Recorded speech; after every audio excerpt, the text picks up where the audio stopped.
చరిత్ర సంస్కృతిని చాటి చెప్పేదే కాక ఆ ప్రాంత ఆర్థిక అభివృద్ధికి ఊతాన్నిస్తుంది, స్థానికంగా ఉపాధిని పెంచుతుంది. అందుకే బీహార్ తన చరిత్రను గౌరవించుకుంటూనే ఆధునిక పర్యాటక అవసరాలకు అనుగుణంగా వేగంగా మారుతుంది.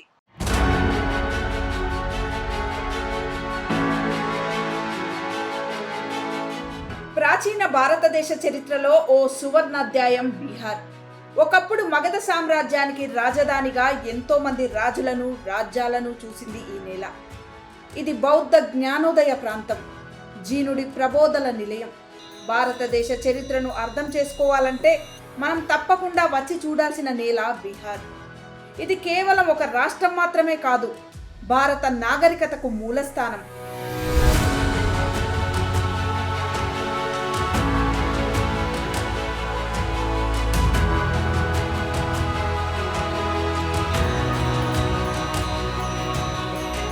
బౌద్ధ ధర్మానికి పుట్టినిల్లైన బుద్ధగయ బీహార్లో ప్రఖ్యాత పర్యాటక ప్రాంతం.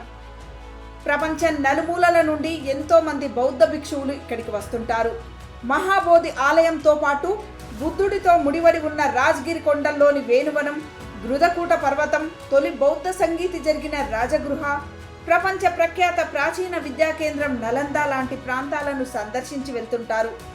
ఈ నేపథ్యంలో కేంద్ర ప్రభుత్వ తోడ్పాటుతో టూరిజం పాలసీ 2023 రూపొందించుకొని బుద్ధిస్ట్ సర్క్యూట్ లాంటి ఆధ్యాత్మిక టూరిజంతో పాటు పలు ఎకో అడ్వెంచర్ ప్రాజెక్టులను పట్టాలకెక్కిస్తూ దేశీ విదేశీ పర్యాటకులను ఆకర్షించే ప్రయత్నం చేస్తుంది బీహార్ ప్రభుత్వం.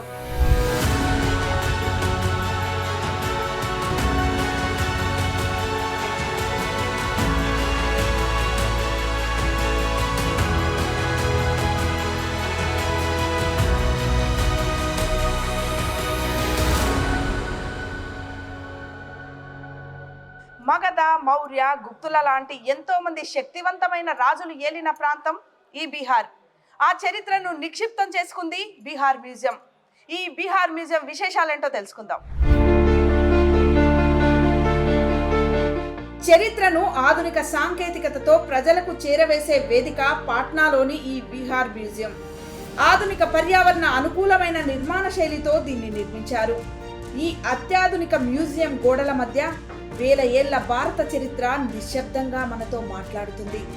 ఇక్కడి ప్రతి గ్యాలరీ గడిచిపోయిన చారిత్రక సత్యాలకు సాక్షిభూతం.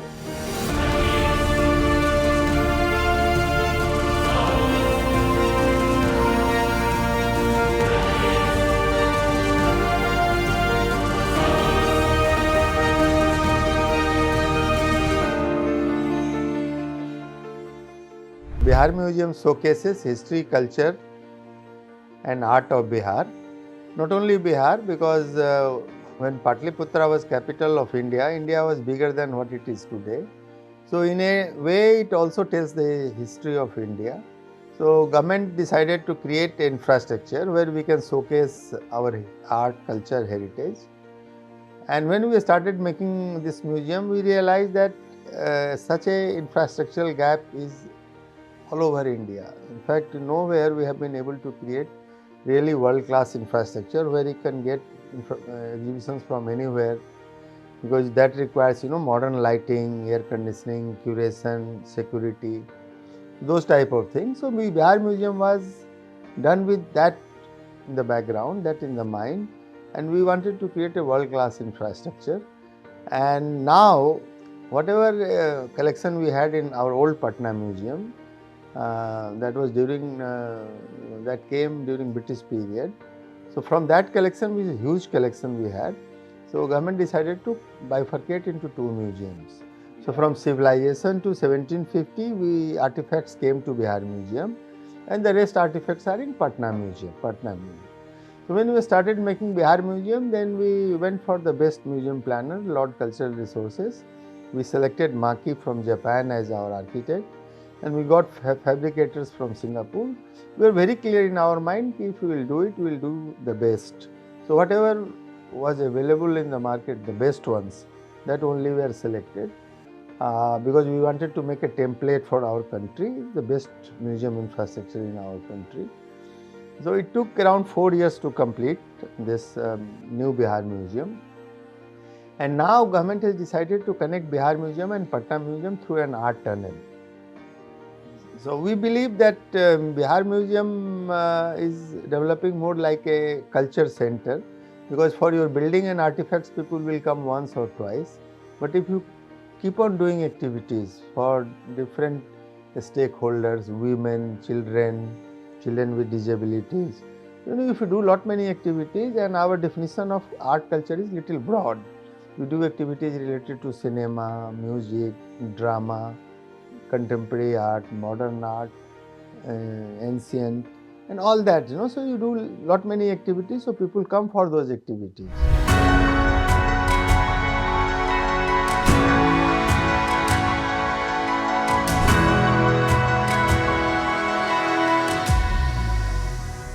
ఇది మౌర్య సామ్రాట్ అశోకుని ధర్మచక్రం.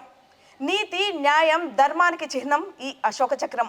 కళింగ యుద్ధంలో జరిగిన రక్తపాతంతో బౌద్ధం వైపు ఆకర్షితుడైన అశోక చక్రవర్తి బౌద్ధాన్ని ఆదరించడమే కాక తాను స్వయంగా బౌద్ధాన్ని స్వీకరించుకున్నాడు. బౌద్ధ ప్రచారానికి విదేశాలకు సైతం ఎంతో మందిని పంపి బౌద్ధాన్ని ప్రపంచ మతంగా చేశాడు. ఆ అశోకుడి ధర్మచక్రం ఇది. అంతేకాదు ఇక్కడ బౌద్ధం, జైనాలకు సంబంధించి ఎన్నో చారిత్రక గుర్తులు ఈ మ్యూజియంలో మనకు కనిపిస్తాయి.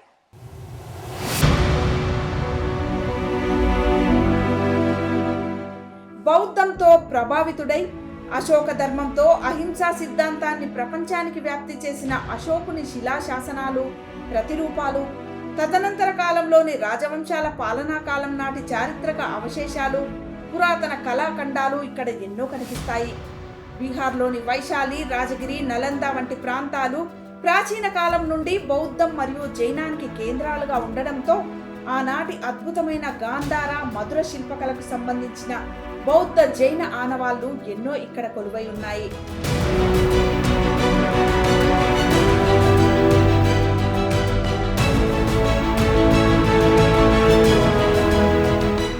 So you can see the whole story, how from civilization things developed, and how then Buddha came, Mahavira came, then Nalanda University came, Mughal period, everything you will see. So this is the history part. Other than history galleries, we also have a gallery on our regional art. Bihar is very rich in folk art, folk and regional art. So there is one gallery dedicated to regional art. Another gallery is contemporary art, because now the artists want to see what is happening in modern and contemporary field in art. So there is one gallery dedicated to contemporary art. And Bihar has a very big diaspora. People from Bihar 200-300 years ago went different places in the world, like Guyana, Suriname, Mauritius, Fiji, and they created those countries. So people want to know that story. So there is one gallery dedicated on our diaspora. We also run a restaurant which we treat as a gallery, because here we are highlighting our Bihari cuisine. So people should know about Bihari cuisine. Now we are moving towards technology. You will see today like 20 best artifacts of our museum, how you can see in 3D projection, how animation works, and so the younger generation, the new generation. So we are keeping their interest or taste also in our mind.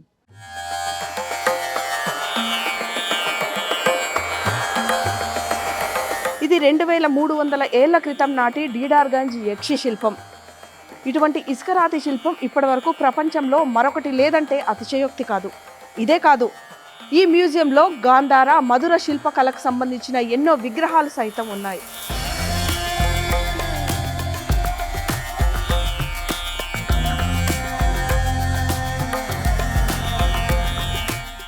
భారత శిల్పకళలో అత్యంత ప్రసిద్ధి చెందిన ప్రతిమలలో ఒకటి డీడార్గంజ్ యక్షిని. 1917లో పాట్నా సమీపంలోని డీడార్గంజ్ ప్రాంతంలో ఈ శిల్పం కనుగొనబడింది. పాలిష్ చేసిన రాతిపై శరీర ఆకృతి, ఆభరణాలు, దుస్తుల రూపకల్పన అత్యంత నైపుణ్యంతో తీర్చిదిద్దబడ్డాయి. మౌర్యుల కళా వైభవానికి ఓ మచ్చుతునక ఈ డీడార్గంజ్ యక్షిని శిల్పం.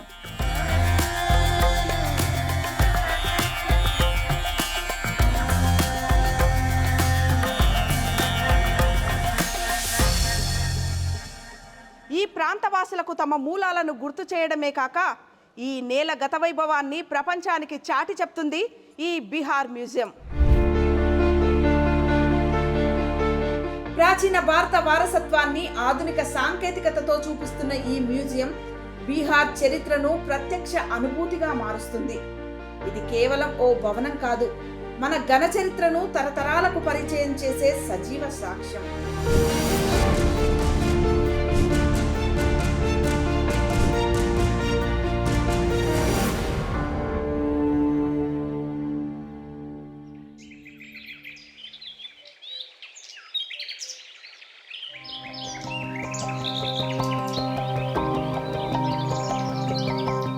బీహార్లో ఎకో అండ్ అడ్వెంచర్ టూరిజంలకు best destination point Rajgir hills. ఈ రాజగిరి హిల్స్ ఆకుపచ్చదనాన్నే కాదు, ఎంతో చరిత్రను సహితం నిక్షిప్తం చేసుకున్నాయి. రాజ్గిర్ జూ పార్క్ దేశంలోనే అత్యాధునిక వన్యప్రాణి పార్కులలో ఒకటి. ప్రకృతి మధ్యలో ఆధునిక సాంకేతికతను కలిపిన అద్భుత పర్యాటక కేంద్రం ఇది. ఈ జూలో అంతర్భాగంగా 80 మీటర్లతో పాటు 100 మీటర్ల పొడవైన సస్పెన్షన్ బ్రిడ్జిలు ఉన్నాయి. వీటికి తోడు గ్లాస్ బ్రిడ్జ్ ప్రత్యేక ఆకర్షణగా నిలుస్తుంది. పచ్చని అడవులు, ప్రశాంతమైన లోయల నడుమ ఉన్న ఇక్కడి ప్రతి మార్గం మన మనసుకు ప్రశాంతతనిస్తుంది, పర్యాటకులకు కొత్త అనుభూతి మిగులుస్తుంది.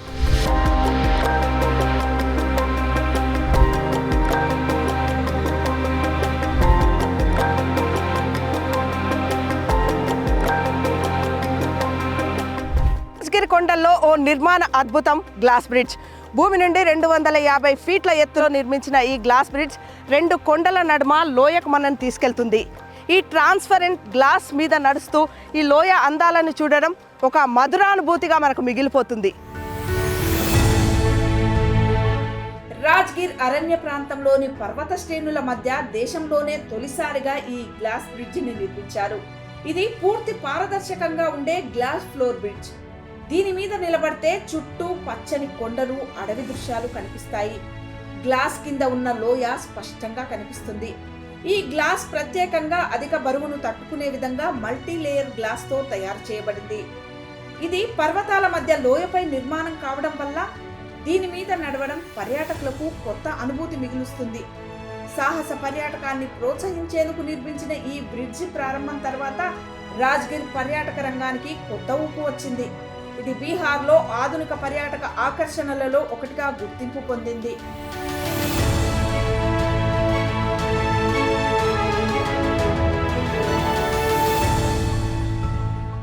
బీహార్లోని రాజ్గిర్ జూలో ఉన్నాము.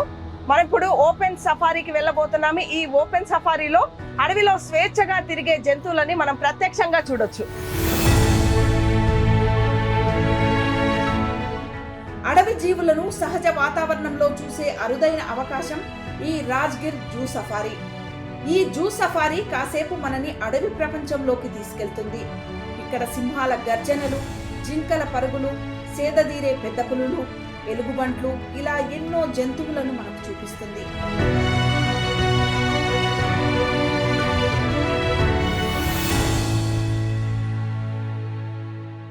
ये जो हमारा सफारी है ये बिहार का भी फर्स्ट है और इसमें एनिमल की कन्वर्सेशन के लिए बनाया गया, बचाने के लिए बनाया गया. इसे उसको ओपनिंग किया गया 16 फरवरी 2022 को.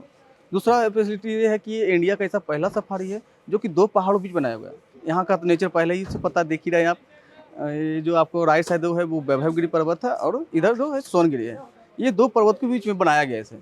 फर्स्ट में है जो हमारा हार्विवो सफारी है, जहाँ हिरन का विभिन्न प्रजातियाँ देखने के लिए मिलती है, जैसे कि स्पॉटेड डियर है, आपका सांभर है, ब्लैक बग है, हॉग डियर है, ये सभी. इसके बाद हम इससे निकलने के बाद अगला चलते हैं तो उसमें आपको देखने के लिए मिलता है बियर, भालू. यहाँ जो भालू है वो स्लोथ बियर है. उसके बाद बियर के बाद है लेपर्ड, टाइगर और लायन. और इसमें लेपर्ड जो है ना एक इसका अलग खास है, क्योंकि लेपर्ड छिप कर रहने वाला होता है. ज़्यादातर सफारी में उसे रखा नहीं जाता है, लेकिन यहाँ पर है. टाइगर यहाँ पर अभी 4 या 5 है और लायंस जो है वो लमसम 10 के पहुँचने वाला है, क्योंकि अभी हमारा ये 4th ब्रिगेड सेंटर बनने वाला है, प्रजनन केंद्र बनने वाला है इंडिया का. तो यहाँ पर बहुत सारे अभी बच्चे हैं जो यहाँ पर हुए हैं. और अभी फिलहाल अगर एडल्ट की बात करें तो 1 लाइन 2 लाइन है. చరిత్రను సమర్థవంతమైన ఆర్థిక శక్తిగా మలుచుకోవడంలో చాలా కాలం వెనుకబడ్డ బీహార్ ఇప్పుడిప్పుడే ఆ పరిస్థితి నుండి బయటపడి పర్యాటక రంగంపై ప్రత్యేక దృష్టి పెట్టింది.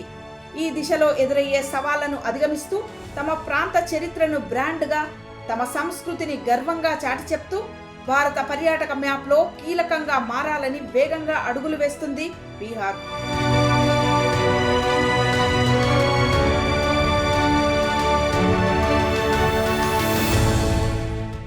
తన చరిత్రనే బ్రాండ్గా మార్చుకొని దేశీ విదేశీ పర్యాటకులకు అనుగుణంగా ఆధ్యాత్మిక ఎకో అడ్వెంచర్ టూరిస్ట్ హబ్గా మారుతుంది Bihar.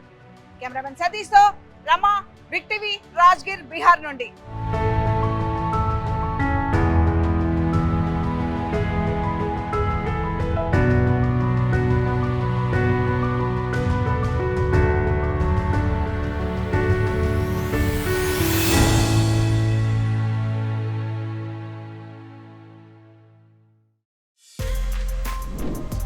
For more videos like this, subscribe Big TV channel.